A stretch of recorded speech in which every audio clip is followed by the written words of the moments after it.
Hello and welcome to our online mentorship session.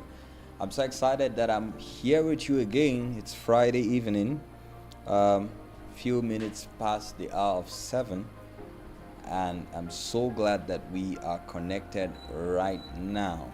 I believe that wherever you're watching from across the globe, this is that program targeted towards your growth, personal development, and transformation, whether as a leader um, in any field in society or as an individual who aspires, to grow into more superior versions of themselves.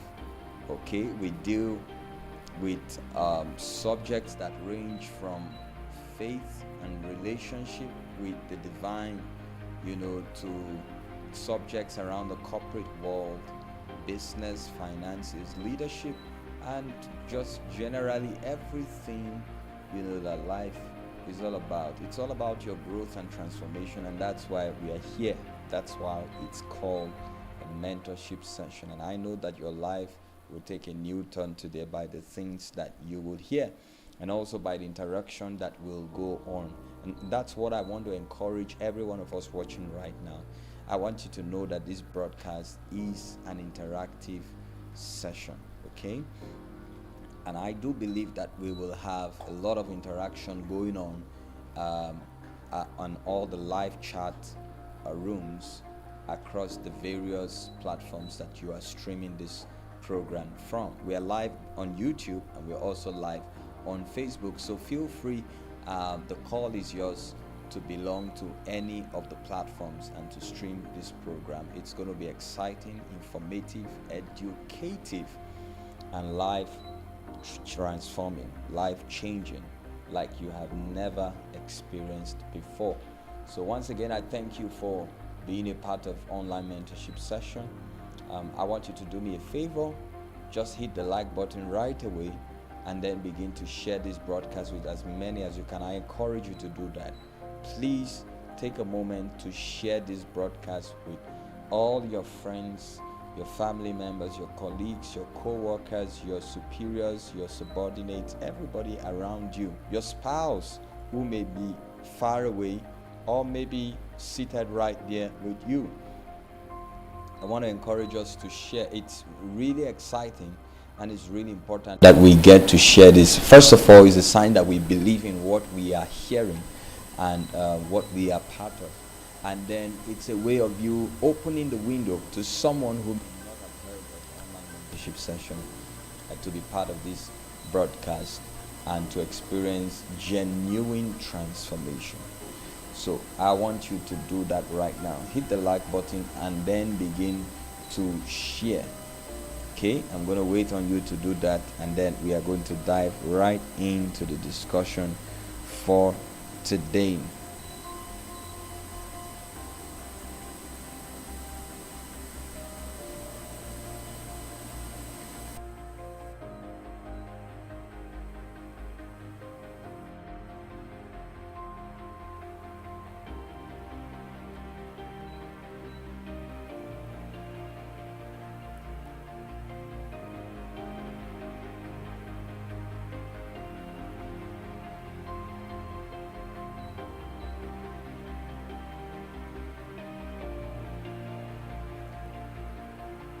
All right, please do that.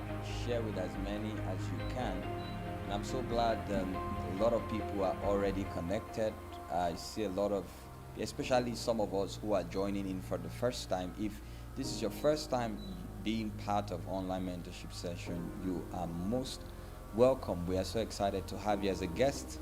And today is the only day you will be a guest on this program. After today, you become a part of this family. And I would want you to just follow the routine, hit the like button, and then share this broadcast with as many as you can.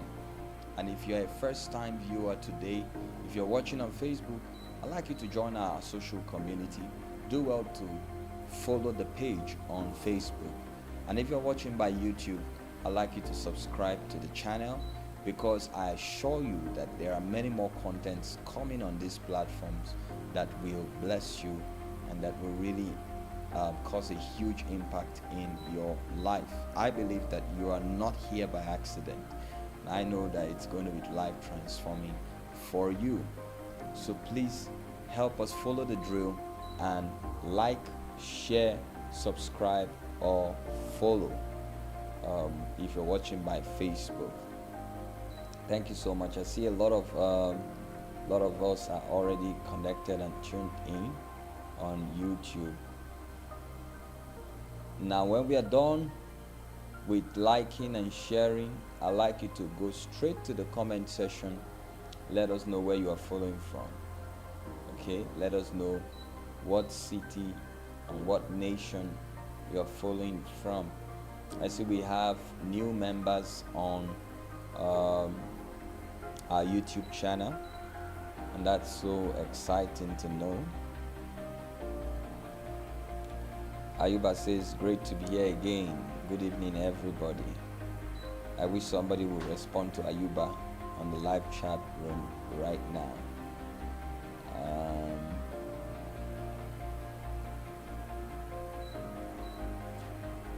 So let us know where you're watching from.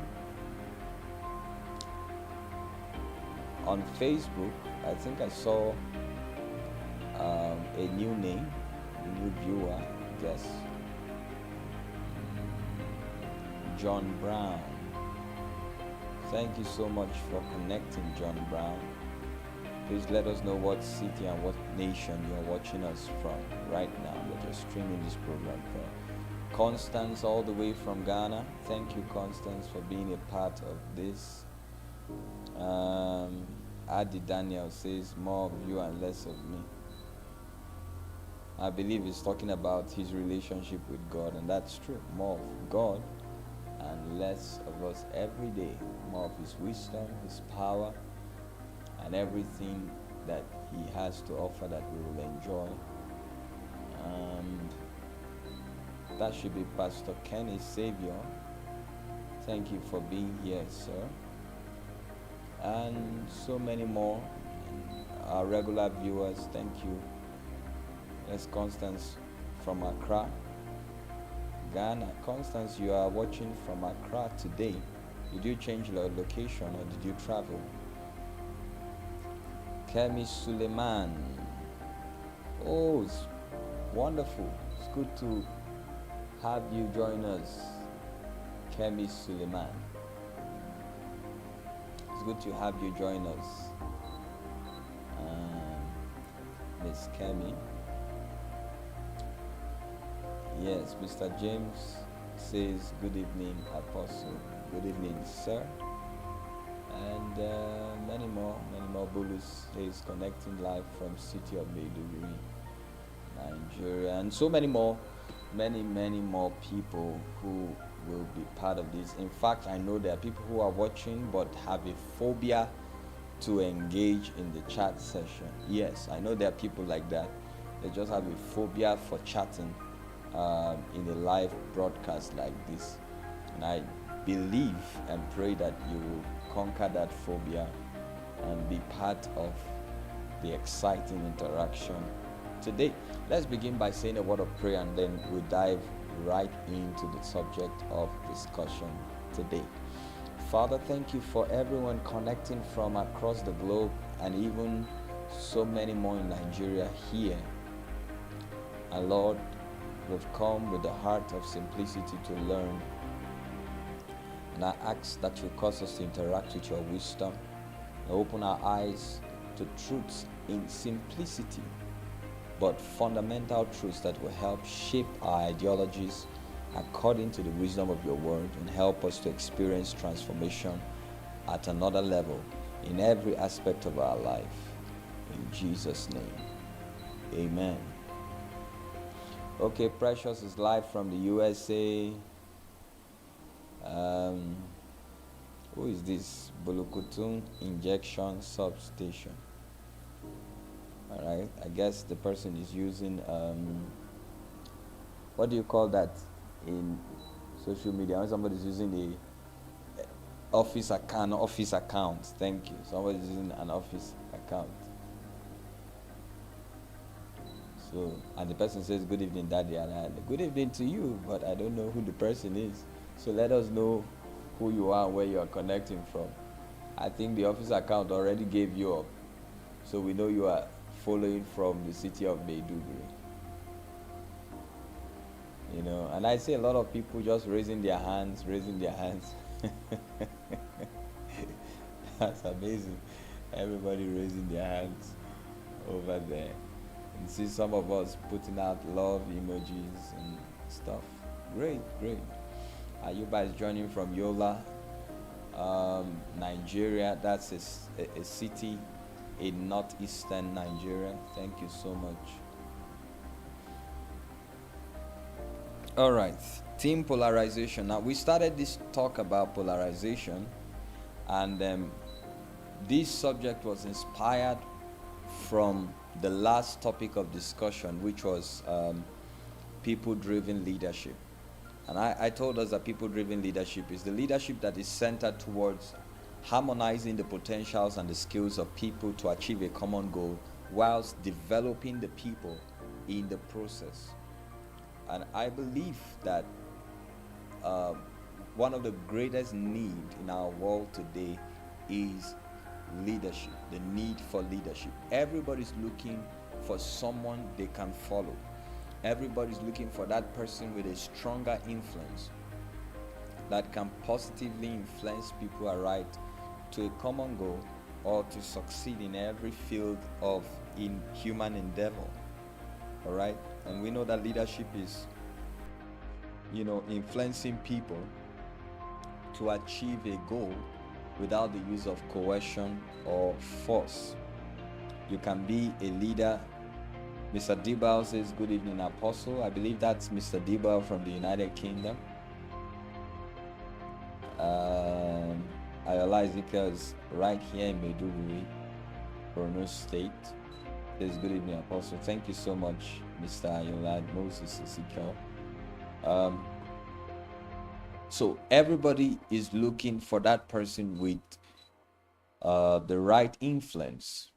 And you can be a leader in any field, in marriage, in business, in the corporate world, in a social group, in a religious context,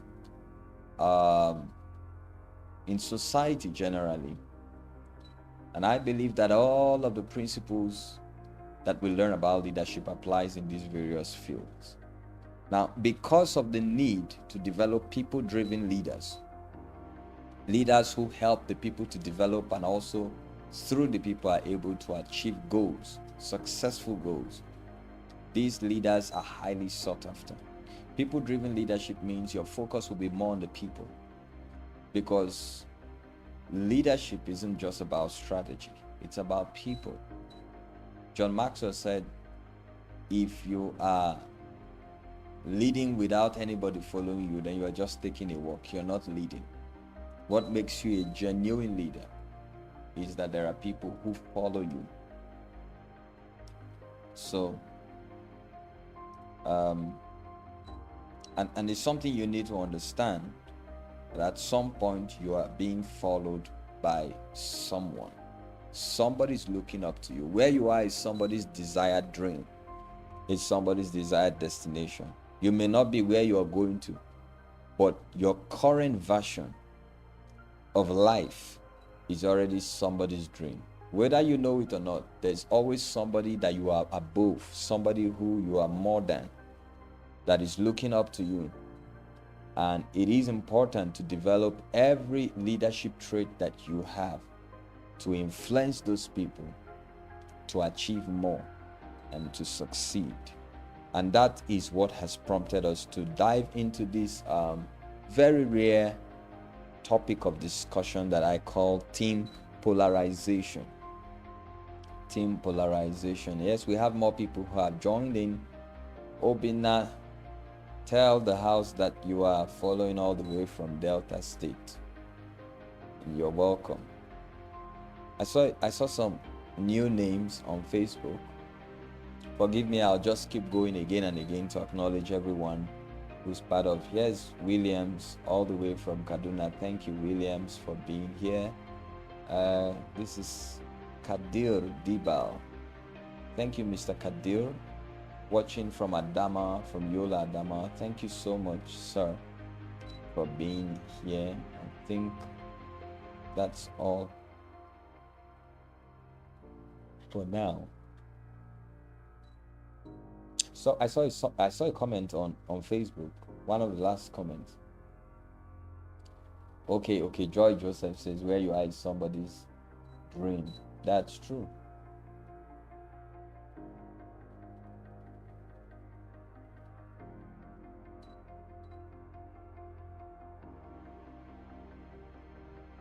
So that's why we're talking about team polarization today. Team polarization is all about managing the dynamics within the team. Dynamics of personality, dynamics of character, dynamics of intuition and expertise within the team. Dynamics of belief and perspectives within the team. I told us that polarization refers to how people think, especially when two views emerge that drive people apart. That's kind of like two opposite magnets. Okay, having a situation where within the context or within a team you have people with different opinions or different perspectives about a particular issue in life. It's called polarization. Okay, so having a context where you have people with different opposing views is what we refer to as polarization. And it stems from the mindset, the mentality of the people. You know, a lot around how people think affects how they live. It's something that, you know, we really need to understand. A lot when you have a team, when you are leading a team, either as a religious leader or as a leader in the corporate space or in the marketplace or in any of the institutions in society, even in the family setting, you must understand that you are going to be dealing with people that carry different views, different perspectives, different beliefs. I don't believe that you must forcefully clone everybody to reason the same way. No. Your leadership will not be dynamic. The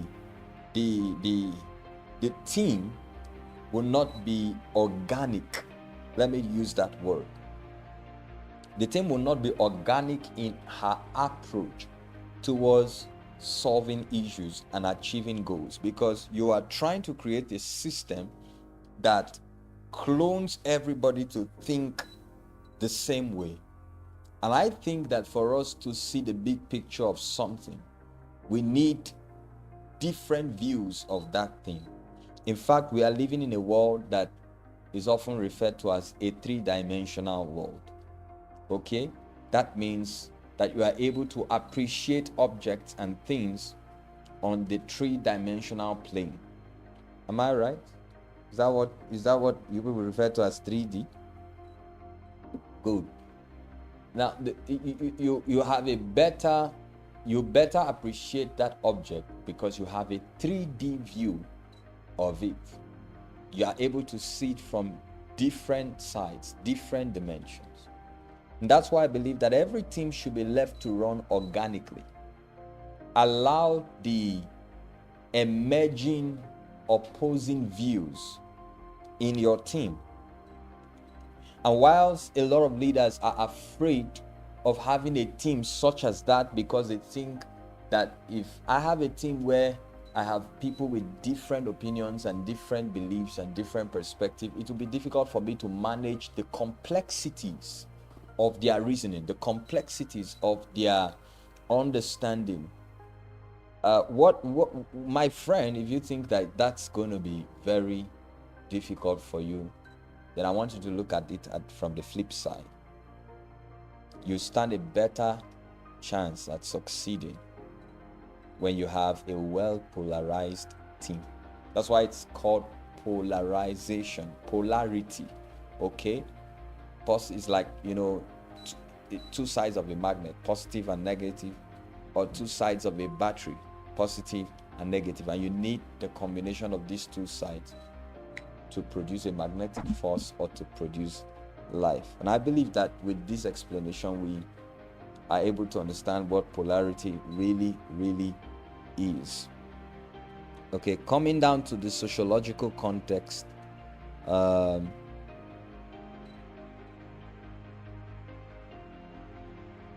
we can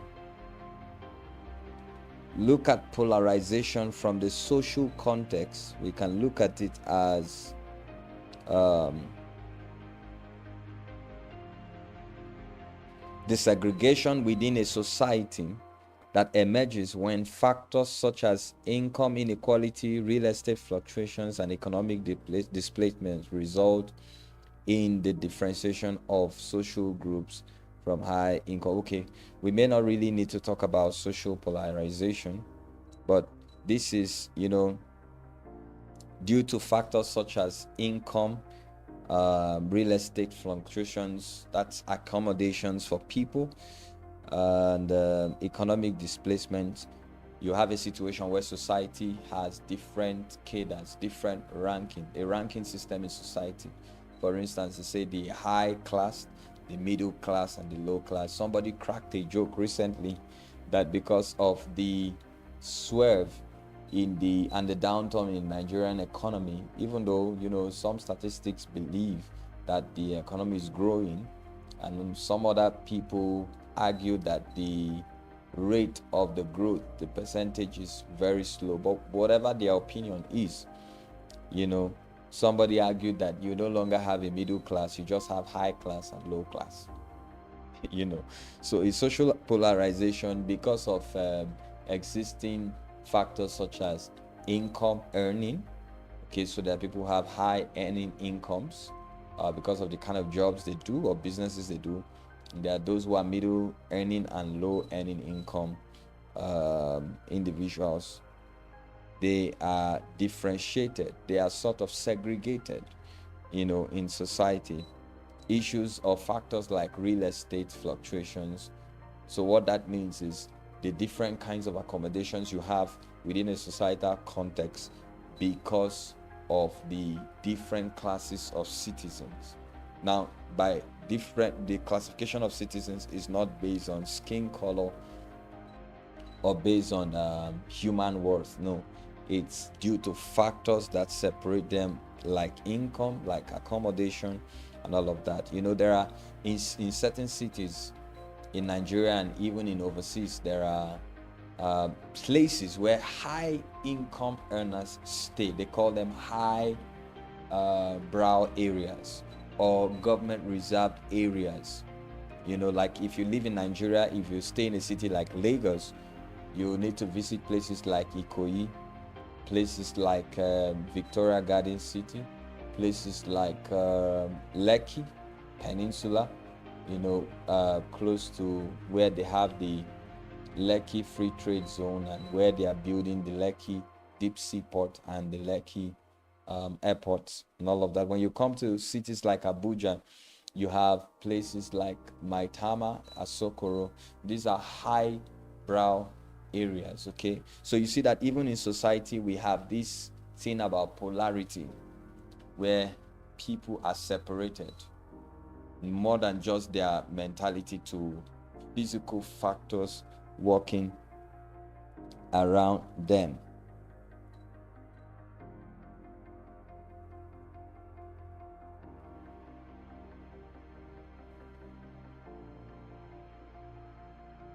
Someone said polarization is the psychological foundation of collective engagement. Polarization is characteristic of people with rigid thinking tendencies, lead to tolerance to frustration, fear of uncertainty, and a lower satisfaction in life. That's the psychological aspect of polarization.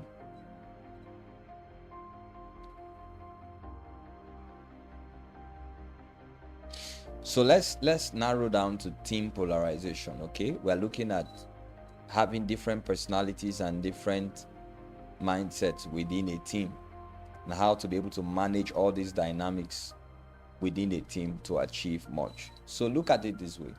You have a business. Let's say you are a sales, let's say you have a salon, you own a salon, and you have different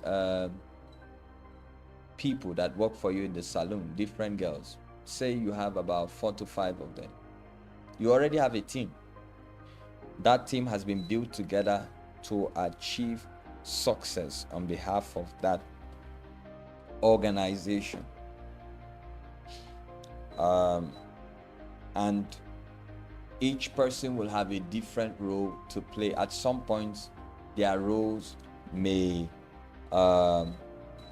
clash, or their roles may connect, or may become a nexus to each other. But definitely there will be points where, everybody's doing a different thing. But among those 5 girls you may have working in your salon, you are looking at 5 different mindsets, 5 different opinions, 5 different beliefs, not just about life, but about the organization, about the salon, about the work that is done. In fact, if 2 or 3 of them are hairdressers, at some point when you observe them very well and study them, you realize that the 3 of them have different perspectives about hairstyles. Okay, even a particular hairstyle, you may have the 3 of them having opposing views about how it is done. So you already have team polarity that should be managed. Your job is not to clone everybody to think the same. Your job is to accept everybody's unique perspective and see how you can bring them together, because that's what really makes you a leader, that you are able to harness the different mindset, bring positivity out of it, and see how you can achieve so much. More people joining. Sunday or Chibo, I know Sunday is all the way from Jos. Thank you, Sunday. Nelly all the way from the United States. She says greetings, Apostle. David Charles is also here. Many more. All right. So last week,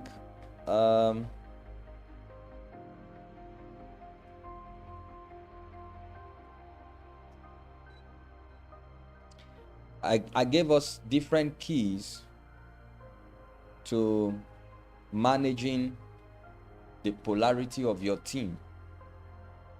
Different mentality, different opinions, different mindset, different personalities. How do you manage all of that and still focus on achieving your goal?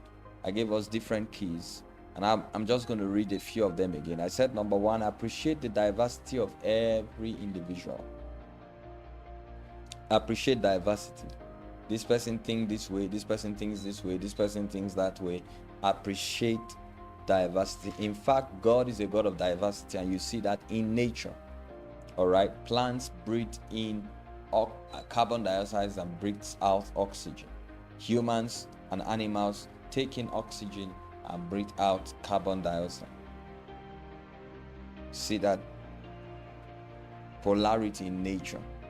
And it helps us to thrive, because what we breathe out is what the plants breathe in, and what the plants breathe out is what we breathe in. So there's a circulation of air resources. Number 2, I said start with the belief that everyone has good intentions.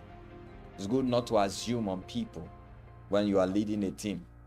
Even if they tell you, oh, this person is like this person is like that. Start by believing that everyone has good intentions regardless of their personality. Okay, some people seem to have extremity in their personality or their opinions, and even in these extremities, some people they tend to be a little bit negative. Some people tend to be a little bit harsh or concentrated in their opinions, in their mindset. In fact, we talked about cynics, we talked about narcissists, and different kinds of personality last week. So start with the belief that everyone has good intentions, and that gives you the opportunity to observe them very well and see how you can bring the good out of each of them. Accept reality, but do not let reality define you. What is reality in your context? Reality is, first of all, the fact that you are managing a complex team. You are managing a team with high level polarity. And so it may be a difficult time bringing all of them to accept each other's views as a complement of the other, and then working together to ensure that they achieve the big picture. That kind of reality may be difficult, but in as much as you accept that this is something you are dealing with, don't allow it to define you. Okay? Set a standard that everyone will work with, and so much we talked about last week. Now we want to look today around polarization in relationships. We already have an idea that polarity refers to the differences in emerging opinions, beliefs, and perspective in towards amongst individuals in a team. We already see that as the definition of polarity. Now, in the context of a relationship, maybe a marital relationship between spouses, a husband and a wife, and between parents and their children, or a courtship between two partners, or in the case of a business relationship, do we expect that we will see some form of polarity amongst the people? Absolutely. Now, I want you to know something. I believe it is better, especially in the context of, marriage and relationship. I believe it is better that you have two different people in terms of their opinion and in terms of their perspective.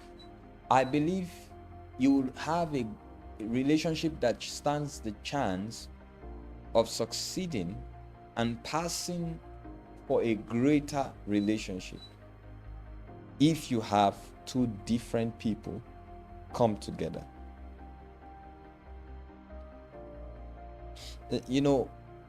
Many times what we accept as our reality in life is that we always want everybody to think like us. We always want everybody to behave like us. But you see, in relationships, it's all about complementation.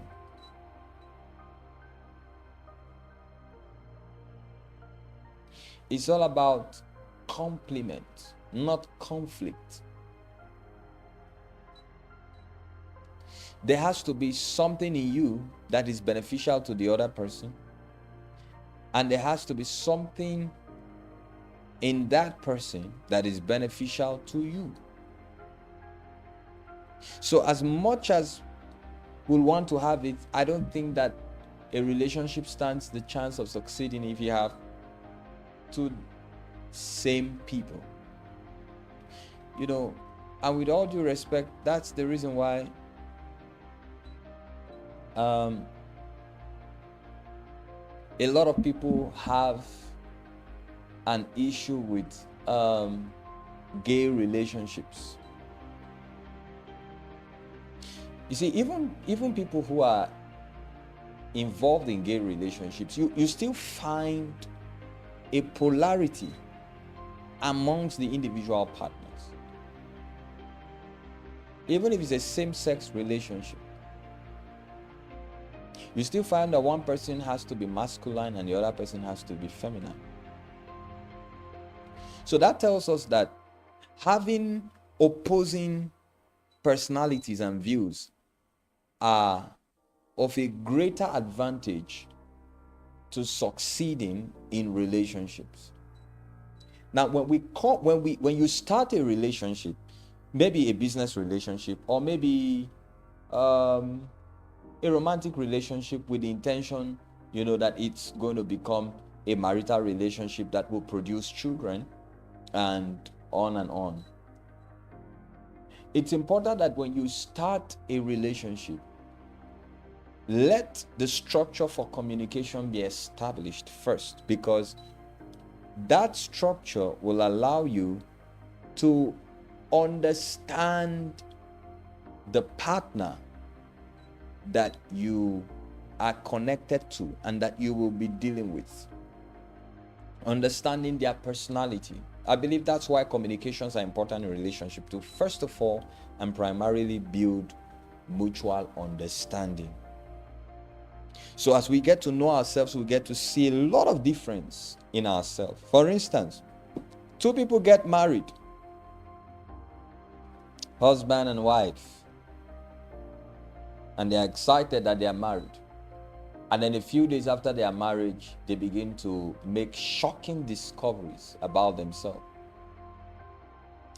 Now, let's say the wife enjoys eating sliced bread. The husband may not enjoy eating sliced bread. He may like a wholesome bread or a baguette. Is it a baguette now or a baguette? They call it in French. You know, this bread that is just one piece, one whole. So they like to cut it, and eat.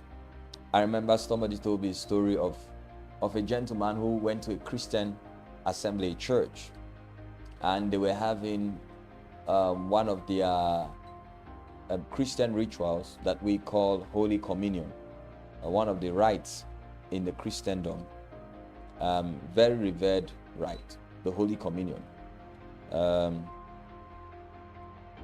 And he noticed that now this gentleman came from another church setting where during the Holy Communion, which of course had the elements of bread and wine, when you take the Holy Communion, you are just supposed to pinch a little from the whole bread and then wait to be told to eat it.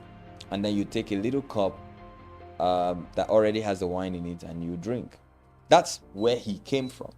Then he got into this other church and he realized during the Holy Communion, when the bread was passed around, people were cutting it as if they were going to have breakfast. He saw that, he was even afraid that the bread will finish before time. And just when the bread is about to, get finished, they were going to put another whole bread. And so when it came to his point, when it was his turn, he decided to behave the way according to his previous orientation. He just pinched a little from the bread, took, and was waiting for the cup to come to him. Now, in this new church, they didn't serve the wine in smaller cups. They will just put the wine in a very big cup, and when they come to you, you are going to take it and drink as much as you wanted. So when he pinched the bread a little bit, the person serving the communion looked at him and said, brother, would you partake? It's Holy Communion. No? So he said, no. He said, no, sir, you have to partake. Look at what everybody is doing. And then he realized that when you are in the Romans, you have to behave like Rome. Then he stretched forth his hand and cut the bread very well like other people. Now, you see, in relationships, the first stages or the early stages of relationships is usually for discovery. And you will find a whole lot of opposing ideologies and views in that person. Different modes of behavior. Maybe the wife likes to bite the bread and then take a sip of tea. The husband may want to just take the bread and dunk it in the tea and then eat. There are people like that. That's how they eat their own tea and bread. Take it, put it in the tea, then eat. When using a tube of toothpaste, one would press it from the end and then another one would press it from the middle. A lot, and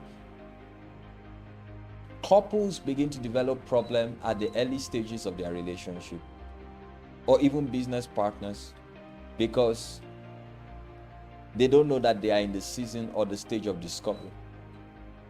And this is where the polarity of the relationship is revealed. That the reason why we stand the chance of succeeding together is because we are people of different personalities, different views. Now, when we talk about different views, it doesn't mean that we should define everything. No, that's not really what polarity in relationship is. No. We are, first of all, together to achieve something common. It's just that our orientations may be different about the same thing, but we definitely will accept the same thing. For instance, it will be difficult if two people of different faiths come into a marital relationship.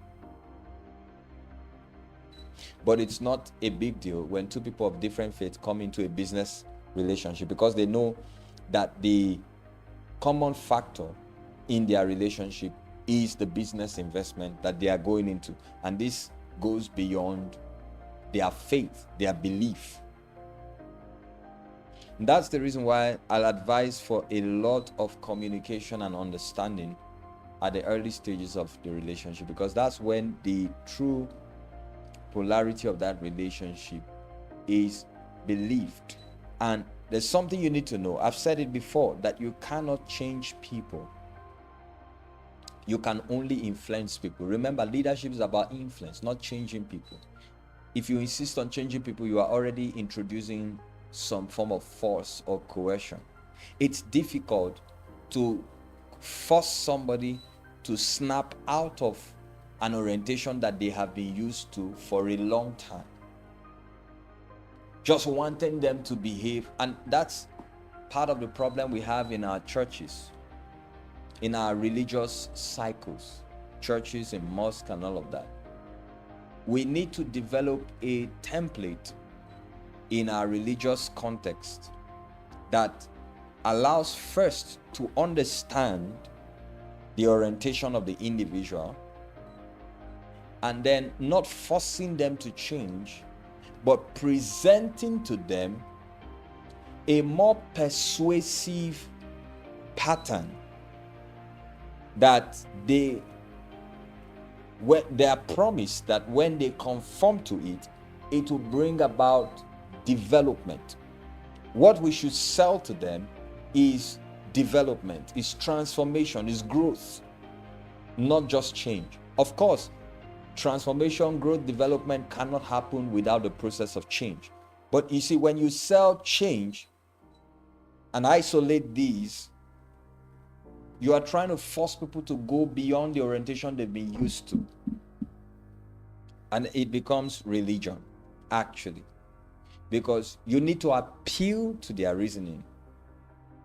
First of all, to let them know that you will understand and accept who they are, but that there is a template that will help them evolve into a better version of themselves. And that's the reason why they cannot remain the way they are. I want us to understand what I'm saying.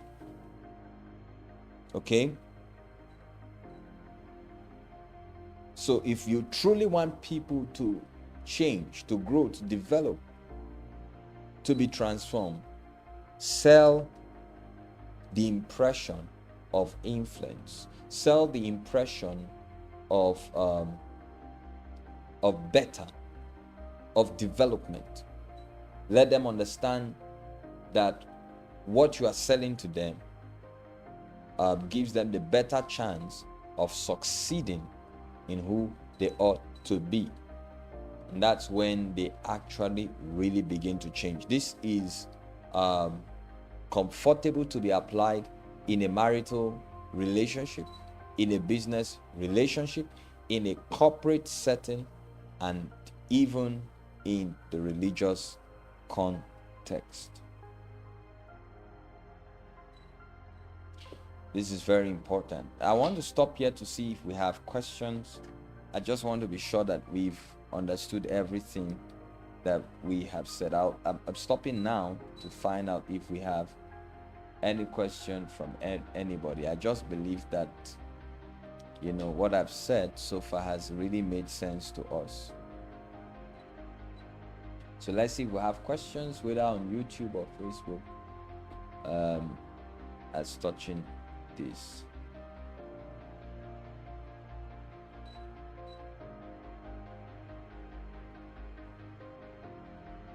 You know, when you bring polarity in the context of relationship, it even affects temperaments.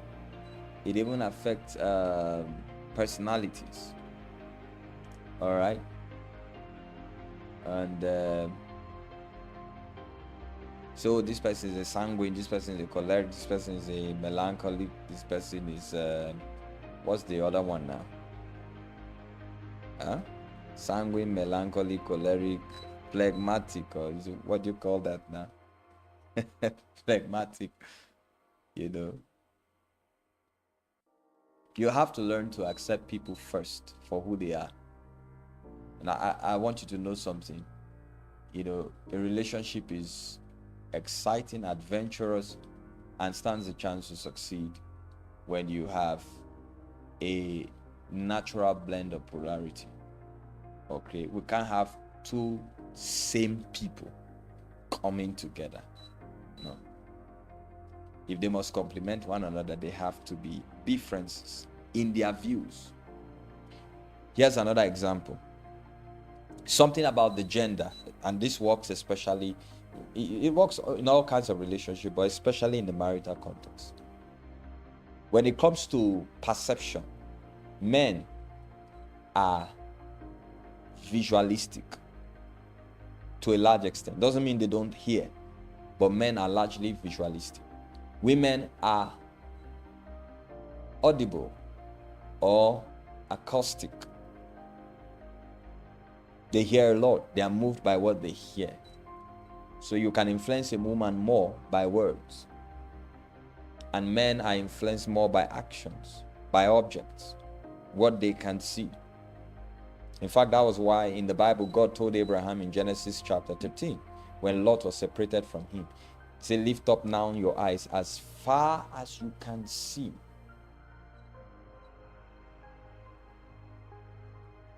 But when God spoke to Sarah, few chapters later in chapter 18, he said that I will return according to the time of life, and Sarah shall conceive and have a son. When it was Abraham, he gave him something to see. When it was Sarah, he gave her a promise to hold on to. And then in Hebrews 11, the Bible says, by faith, Sarah received strength to bring forth, because she judged him faithful who had promised. When somebody promises you something, you hear it.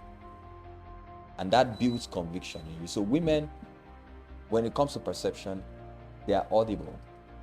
You know, they are hearing. And that's the reason why it's difficult for them to forget what they hear. That's the reason why if you tell a woman, I'll buy you ice cream tomorrow, you don't need to put an alarm clock or a reminder on your phone. You have a natural, organic reminder in the woman. She can forget anything but what you said. She'll never forget it. And that's who they are.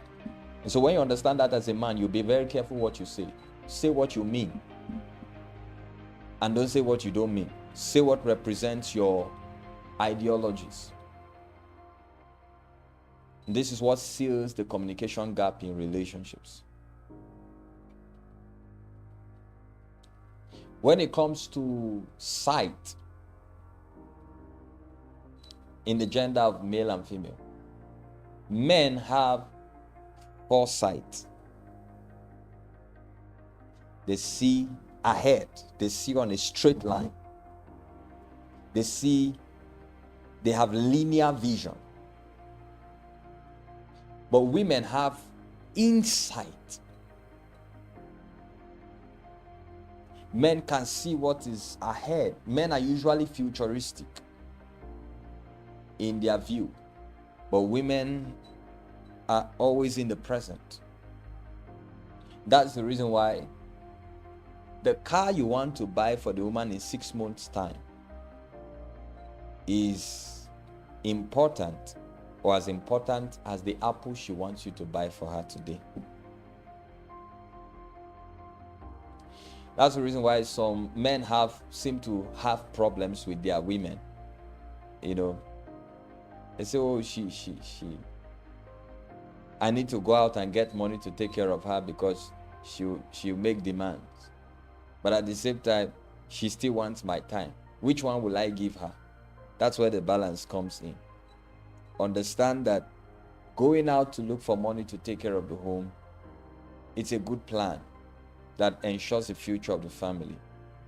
But you see, as good as that is, you can only have a future because you are in the present. If you ruin the present, there will be no future.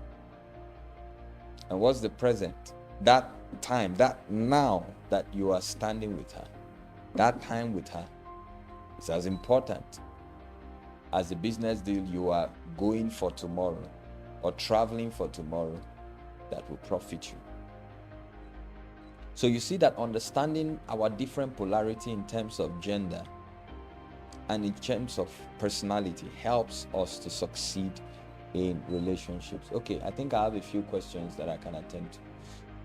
Elizabeth says, Daddy, my question is, what is the place of understanding in polarization, say in a relationship? Well, that's that's what I've been talking about. Understanding allows for patience and tolerance in getting used to the other individual's personality while trying to influence them with yours to bring about a balance. So when we say understanding, it's like, accepting people for who they are, their orientation, accepting the polarity of this relationship, the difference in our views and personality. That acceptance comes with the patience and the ability to tolerate that person, live with them, and enjoy a dynamic relationship, not a stereotyped relationship, a dynamic relationship, whilst influencing their personality in such a way that it brings balance. Now, think of it this way. Common salt in chemistry, common salt is referred to as sodium chloride. It's a combination of two elements, sodium and chlorine. These two elements, apart from themselves, are poisonous. But if you bring them together, because they are extreme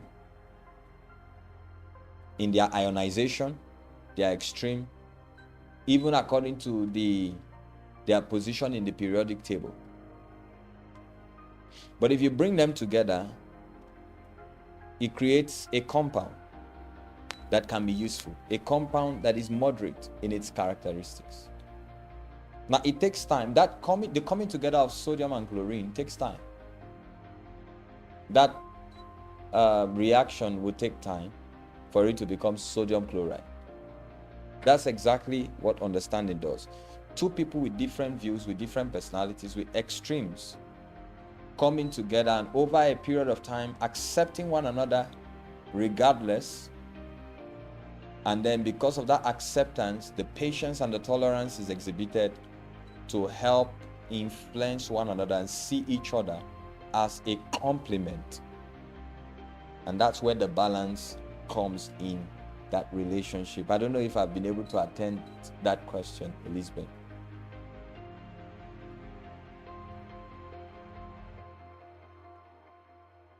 She says being different without understanding each other is still a big issue. That's true.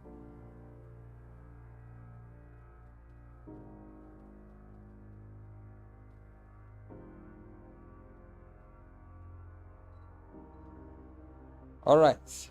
I think if there are no questions, Rivkatu says she's watching from Bill. It's here on Facebook.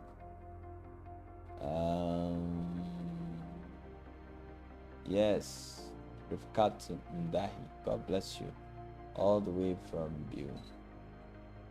Let me read one of the comments one of our sisters said. I'm still coming to Facebook. This was from our previous discussion on people-driven leadership. Okay, no, this was this comment was from last week, right? Team Polarization.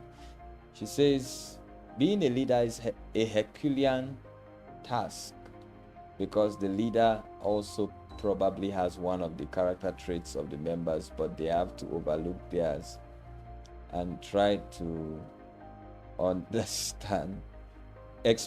Overlooking if that character trait is extremely negative. That's true. But I believe that the change of or the growth of every organization begins with the change in the leader. If you want to grow an organization, grow the leader. So the leader, instead of just overlooking that trait, if it is extremely negative, should work on developing another trait, a trait that carries with it mutuality and neutrality, or learning to moderate, because sometimes some people are just extreme, and then they need to learn how to balance what they have, that the excess of it can destroy the team or can hinder the success of the team. So you're right, my dear Elizabeth. Sometimes the leaders will have to overlook theirs and try to understand with the team members. Now, I want you to know something. Understanding doesn't mean that you approve of the personality of that individual, because your orientation and your personality has been built over time by principles. But having the other person's differing opinion or personality helps you to also cross-check yours to see how moderate it is. And then at the end of the day, the goal is to influence the other person to a point of neutrality or to a point of change that can help speed up the success of that team.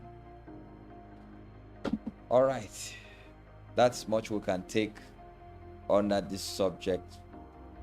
We've talked about it in the aspect of relationship, and I believe that we can, I would recommend that you go back to watch again and again to really understand. There's a comment from Bulus on Facebook. He said, even in physics, like charges repel, unlike charges attract. Two positives don't work together, neither do two negatives. That's recognizing and accepting differences for synergy. That's a wonderful comment. I like us to write that comment. That's a wonderful comment from Bulus. That's so intelligent and wonderful.